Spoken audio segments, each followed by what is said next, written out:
আসসালামু আলাইকুম।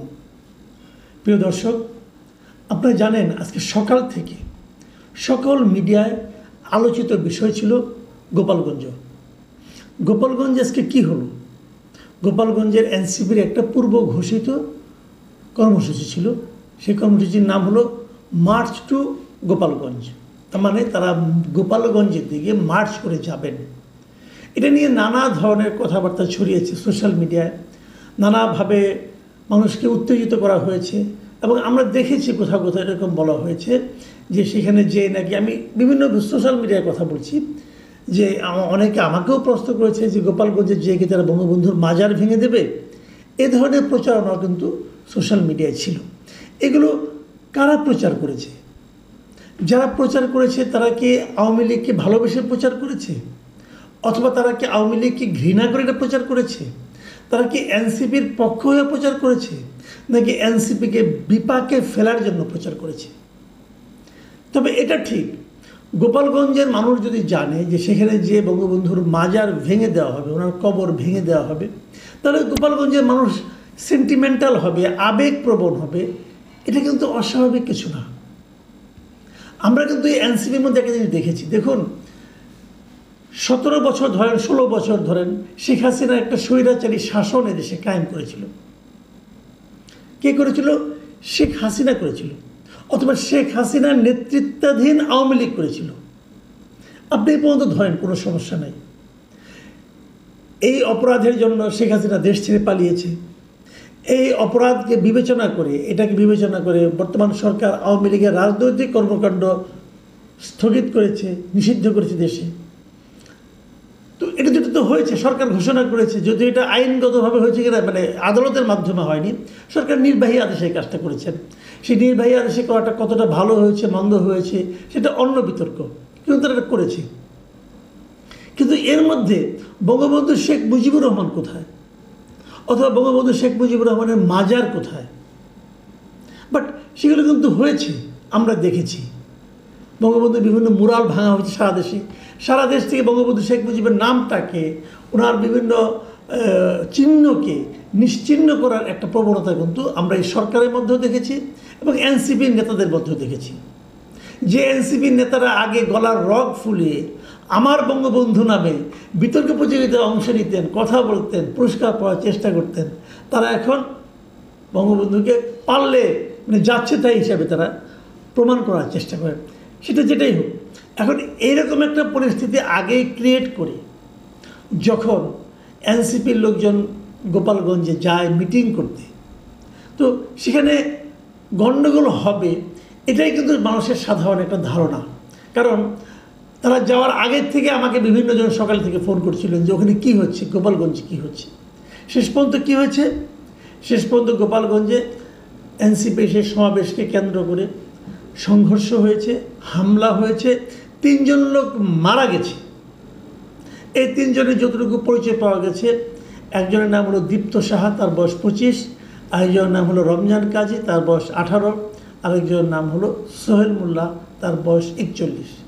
এবং এদের আত্মীয়স্বজন যা কিছু বলেছে, তারা কেউ হয়তো রাস্তা দিয়ে যাচ্ছিল, পুলিশের গুলি, এর সময় গুলিবিদ্ধ হয়ে মারা গেছে। এছাড়া আরও প্রায় 9-10 জন গুলিবিদ্ধ অবস্থায় এখনও হাসপাতালে চিকিৎসাধীন আছে। তবে এরা কেউ এনসিপির কেউ বলে জানা যায়নি, মানে পুলিশের গুলিতে তারা আহত হয়েছে। এখন এই ঘটনাটাকে আপনারা কীভাবে বিশ্লেষণ করবেন, কীভাবে মূল্যায়ন করবেন, এইগুলো নিয়ে কিন্তু আলোচনা হতে পারে। তার আগে আমি বরং এই ঘটনার প্রেক্ষিতে এরই মধ্যে সরকার কিংবা প্রধান বিরোধী দল বিএনপি কিংবা জামায়াতে ইসলাম তাদের প্রতিক্রিয়াটা একটু ছোট করে দেখে নিতে চাই। আর তারও আগে বলতে চাই যে এই ঘটনা যখন ঘটে, মানে তারা প্রথমে গোপালগঞ্জের পৌর পার্কে এনসিপির একটা সমাবেশ হয়। সেই সমাবেশের লোক সংখ্যা খুব বেশি ছিল বলে আমার কাছে মনে হয়নি। আমি যতগুলি ভিডিও দেখেছি খুব বেশি লোক ছিল না। তারপরে মিটিংটা শেষ হওয়ার পরে বিপুল সংখ্যক লোক, কয়েকশো লোক লাঠিসোঁটা নিয়ে এনসিপি নেতাকর্মীদেরকে ঘিরে ধরে। এ সময় পুলিশ এবং সেনাবাহিনীর লোকজন দিয়ে সাউন্ড গ্রেনেড, ফাঁকা গুলি এগুলি ছুড়ে তাদেরকে উদ্ধার করে এবং তারা সেনাবাহিনীর সাজোয়া গাড়িতে করে এনসিপির নেতারা গোপালগঞ্জ ত্যাগ করেন। এর ঘটনা, এর মধ্যে পুলিশের সঙ্গে ভূমিকা, পুলিশের সঙ্গে গোলাগুলি, পুলিশ অথবা সেনাবাহিনী, তাহলে এই লোকগুলি গুলিবিদ্ধ হয়ে মরল কেন? আরও যে 9-10 জন গুলিবিদ্ধ হলো, তারাও তো পুলিশ অথবা সেনাবাহিনীর গুলিতে গুলিবিদ্ধ হয়েছে। তো গোলাগুলি হয়েছে, অনেক কিছু। যদিও এনসিপির মুখ্য সমন্বয়ক নাসিরউদ্দিন পাটোয়ারি সাংবাদিকদের কাছে অভিযোগ জানিয়েছে এ সময় পুলিশ ও সেনাবাহিনী নাকি নিষ্ক্রিয় ভূমিকা পালন করেছে। তো পুলিশ এবং সেনাবাহিনী যদি নিষ্ক্রিয় ভূমিকা পালন করে, তো লোকগুলি মরল কেন, অথবা লোকগুলি আহত হলো কেন, বুঝতে পারলাম না। কিছু যে একটা ঘটবে সেটা কিন্তু আমরা সকালের দিকে টের পেয়েছিলাম, কারণ সদর উপজেলার কাংসুরে এই ধরনের একটা ঘটনা, ওখানে পুলিশের একটা গাড়িতে ভাঙচুর করা হয়েছে, আগুন দেওয়া হয়েছে। তারপর উপজেলা নির্বাহী কর্মকর্তার গাড়িতেও ভাঙচুরের ঘটনা, হামলার ঘটনা ঘটেছে কিন্তু সকালেই। তারপরে এই মিটিংটা আমি বুঝলাম না প্রশাসন কেন করতে দিল, দরকার তো কোনো ছিল না। মিটিংটাও তেমন কিছু হয়নি, এটা তো অন্যভাবে হতে পারতো, কিন্তু মারামারি ঘটাতে হবে, ভাঙচুর করতে হবে, লোকজন মরতে হবে। প্রশাসন যখন কোনো মিটিংয়ে 144 জারি করে, নানা রকম পরিস্থিতি বিবেচনা করে, প্রশাসন কি জানতো না এখানে যে এরকম একটা ঘটনা ঘটতে পারে? জানা উচিত ছিল। আমি প্রশাসনের ভূমিকার কিন্তু সমালোচনা করা প্রয়োজন বলে মনে করি। আসুন আমরা দেখি মির্জা ফখরুল ইসলাম আলমগীর কী বলেছেন। মির্জা ফখরুল ইসলাম আলমগীর এনসিপির কর্মসূচিকে হামলাটাকে ন্যাক্কারজনক বলেছেন এবং হামলাকারীদের দ্রুত গ্রেপ্তারের জন্য আহ্বান জানিয়েছেন। তিনি বলেছেন, আমি যদি ওনার কথাটা পড়ে শোনাই তাহলে উনি কী বলেছেন। উনি বলেছেন, ছাত্র জনতার আন্দোলনে আওয়ামী স্বৈরাচারী শাসক গোষ্ঠীর পতনের পর দুষ্কৃতিকারীরা আবারও দেশের অস্থিতিশীল পরিস্থিতি সৃষ্টি সহ নৈরাজ্যের মাধ্যমে ফয়দা হাসিলের অপতৎপরতায় লিপ্ত হয়েছে। দেখুন, উনি বলেছেন যে এই যে নৈরাজ্য সৃষ্টি, এর মাধ্যমে এই দুষ্কৃতিকারী গোষ্ঠী ফয়দা হাসিলের অপতৎপরতায় লিপ্ত হয়েছে। এটা কিন্তু হতে পারে, কারণ আমি এর মধ্যে দেখেছি এই হামলা এবং পুলিশের গুলিতে আহত নিহত হওয়ার ঘটনাকে কেন্দ্র করে আওয়ামী লীগের কিছু আপনার অডিও কিন্তু সোশ্যাল মিডিয়ায় আমি দেখেছি। আওয়ামী লীগের যে সভাপতি সাদ্দাম হোসেন, তার একটা অডিও আমি দেখেছি, সে অনেক রকম উত্তেজনাকর বক্তব্য কিন্তু দিচ্ছেন। এটা একটা উত্তেজনাকর ব্যাপার হতে পারে, এটাকে নিয়ে কেউ ফয়দা লুটতে পারে। এবং খুব আমি বিশ্বের সঙ্গে এটাও লক্ষ্য করি, আওয়ামী লীগের কোনো নেতা কিন্তু দেশে নাই, তারা বিদেশে বসে বসে বাণী ছাড়ে এবং ওইখান থেকে সে অনেককে উস্কায়, এবং উস্কানোর পর যখন ঘটনাগুলি ঘটে তখন আওয়ামী লীগের যারা দেশে থাকে তারাই কিন্তু বিপদগ্রস্ত হয়। যাই হোক, এটা তাদের ব্যাপার, তারা এরকম করে আরাম পায় আর এরকম মেনে আরাম পায়, এটা নিয়ে আমি কিছু বলতে চাই না। জামায়াতের আমির একটা ফেসবুকে পোস্ট দিয়েছেন এবং সেখানে উনি বলেছেন, লিখেছেন, গোপালগঞ্জ তো বাংলাদেশেরই অংশ। যতদূর জানতে পেরেছি এনসিপির নেতৃবৃন্দ স্বাভাবিক নিয়মে সর্বপর্যায়ের প্রশাসনের সঙ্গে পূর্ব থেকে আলাপ আলোচনা করে তাদের কর্মসূচি বাস্তবায়নে সহায়তা চেয়েছেন। এটি তাদের রাজনৈতিক অধিকার।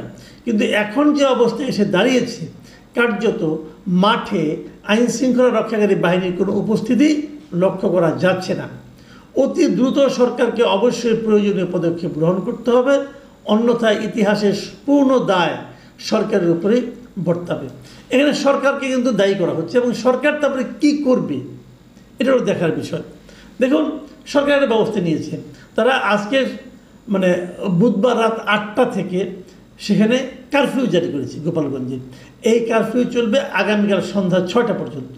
কেন এই মুহূর্তে কারফিউর কী দরকার ছিল? হয়তো তারা এনসিপির কেউ নাই, তার মানে এই কারফিউ জারি করা হয়েছে মূলত, আমার যেটা ধারণা, যে অপরাধীদেরকে ধরার জন্য। যদি এটা হয় ভালো, আমি এটা নিয়ে কিছু বলতে চাই না, কিন্তু প্রশ্ন হলো এটা আজকে সন্ধ্যায় প্রেস উইং জানিয়েছে এবং তারা আরও জানিয়েছে এটার জন্য পুলিশ কন্ট্রোল রুম থেকে সব কিছু নাকি মনিটরিং করা হচ্ছে। এটা জানা গেছে স্থানীয় সরকার উপদেষ্টা আসিফ মাহমুদ সজীব ভুঁইয়ার একটা ফেসবুক পোস্টে। আসিফ মাহমুদ সজীব ভুঁইয়া লিখেছেন, জীবন মৃত্যুর মতো পরিস্থিতি না হলে সাধারণ জনগণ কেউ ঘর থেকে বের হবেন না। ওখানকার যারা আছেন তারা কেউ ঘর থেকে বের হবেন না আপনারা, যদি জীবন মৃত্যুর মতো অবস্থা না হয়। সব আইন শৃঙ্খলা রক্ষাকারী বাহিনীর সদস্য সংখ্যা বাড়ানো হয়েছে। নিষিদ্ধ সংগঠনের সন্ত্রাসীদের ... ভেঙে দেওয়া হবে। এই ... বলতে কী বোঝানো হয়েছে? আপনি কি ভেঙে দেবেন? আস্তানা ভেঙে দেবেন? সেটা হলে ভালো, নাকি অন্য কিছু ভেঙে দেবেন জানি না, নাকি কারো ঘাড় ভেঙে দেবেন তাও বলতে পারবো না। এবং ওখানে আরও লিখেছেন, পুলিশ কন্ট্রোল রুম থেকে সব কিছু মনিটরিং এবং প্রয়োজনীয় দিক নির্দেশনা দিচ্ছেন স্বরাষ্ট্র উপদেষ্টা তার সঙ্গে যুব ও ক্রীড়া উপদেষ্টা সহ আইন শৃঙ্খলা রক্ষাকারী বাহিনীর প্রধানগণ। আইন শৃঙ্খলা রক্ষাকারী বাহিনীর প্রধানগণ নির্দেশনা দিচ্ছেন, কোনো আপত্তি নেই। স্বরাষ্ট্র উপদেষ্টা দিচ্ছেন, তাও কোনো আপত্তি নেই, ওনারই তো মন্ত্রণালয় উনি দিবেন। কিন্তু এখানে যুব ক্রীড়া উপদেষ্টার কাজটা কি? মানে আসিফ মাহমুদ সজীব ভুঁইয়ার কাজটা কি? উনি কি এ ধরনের আইন শৃঙ্খলা রক্ষার জন্য অনেক অভিজ্ঞতাপ্রাপ্ত কোনো ব্যক্তি? ওনার কি এই বিষয়ের উপর বিশেষ কোনো ট্রেনিং আছে? নাই। এটা কি ওনার মন্ত্রণালয়ের মধ্যে পড়ে? তাও পড়ে না। তাহলে উনি কেন? উনি কি অনেক অভিজ্ঞ একজন ব্যক্তি? না, তাও তো নয়। উনি তো পুরো উপদেষ্টা পরিষদের মধ্যে সবচেয়ে কনিষ্ঠতম একজন ব্যক্তি। তাহলে উনি এখানে কেন? এবং উনি কেন এই জিনিসটা ওনার ফেসবুকে দেন? এটার মাধ্যমে মানুষের কাছে কি মেসেজ ছড়ায়? তাহলে কি এখানে একটা রাজনৈতিক প্রতিহিংসার কিছু ঘটনা ঘটবে? এই বিষয়গুলো কিন্তু মানুষের মধ্যে অলরেডি প্রশ্ন আকারে এসেছে। আমি জানি না এটা আলটিমেটলি কী হবে, সামনের দিনগুলোতে আমাদের কী দেখতে হবে। তবে আমি খালি এটুকু বুঝি, এই সামনের দিনগুলো গোপালগঞ্জের মানুষের জন্য ভালো কিছু ঘটবে বলে আমার কাছে মনে হয় না। যদি সেটা হয়, গোপালগঞ্জ নিয়ে অনেক কথা আছে। হাসিনার আমলে এই জেলার লোকজন অনেক বাড়তি সুবিধা পেয়েছে, এটা যেমন সত্য। তার আগে দেখেছি বিএনপি আমলে বগুড়ার লোক বাড়তি সুবিধা পেয়েছে, এটাও সত্য। তার অনেক পরে বর্তমানে দেখছি ইউনূস সাহেবের আমলে চট্টগ্রামের লোক সুবিধা পাচ্ছে, এটাও সত্য। এবং গ্রামীণ ব্যাংকের লোকজন সুবিধা পাচ্ছে, এটাও সত্য। এগুলো তো আমরা দেখে আসছি। এগুলো তো আমাদের ক্ষমতায় যারা থাকে তাদের কালচারে পরিণত হয়েছে। এখন একদল যখন নেমে যায়, আরেকদল তাদের ওই জেলাগুলিকে তখন নানা রকমভাবে নির্যাতনের মুখে পড়তে হয়। কেন পড়তে হয় জানি না। এখন গোপালগঞ্জে যেন সেই সময়টা চলে এসেছে কিনা আমি সেটাও বলতে পারবো না। আমি খালি একটা কথা বলবো, আজকে ছিল 16ই জুলাই। জুলাই আন্দোলনের সবচেয়ে স্পার্কিং যে মুভটা সেটা আজকের দিনে হয়েছিল। আজকের এই দিনে এনসিপিকে কেন গোপালগঞ্জেই যেতে হলো? এনসিপির সারা দেশে যে পদচারণা, ততটা পদচারণা কি গোপালগঞ্জে আছে? থাকার কোনো কারণ নাই।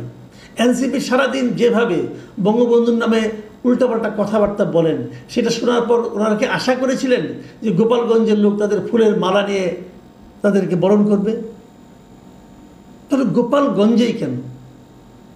তাহলে কি এই যে গণ্ডগোলটা হবে, এই গণ্ডগোলটাকে মানে ইনিশিয়েট করার জন্য কোনো মতলব কারো ছিল? অথবা প্রশাসনই বা কেন এই ব্যাপারে পর্যাপ্ত নিরাপত্তার ব্যবস্থা করতে পারল না? এটাও কিন্তু প্রশ্ন আকারে আমার ধারণা আসবে। সাধারণ মানুষ এই সমস্ত প্রশ্ন করছে।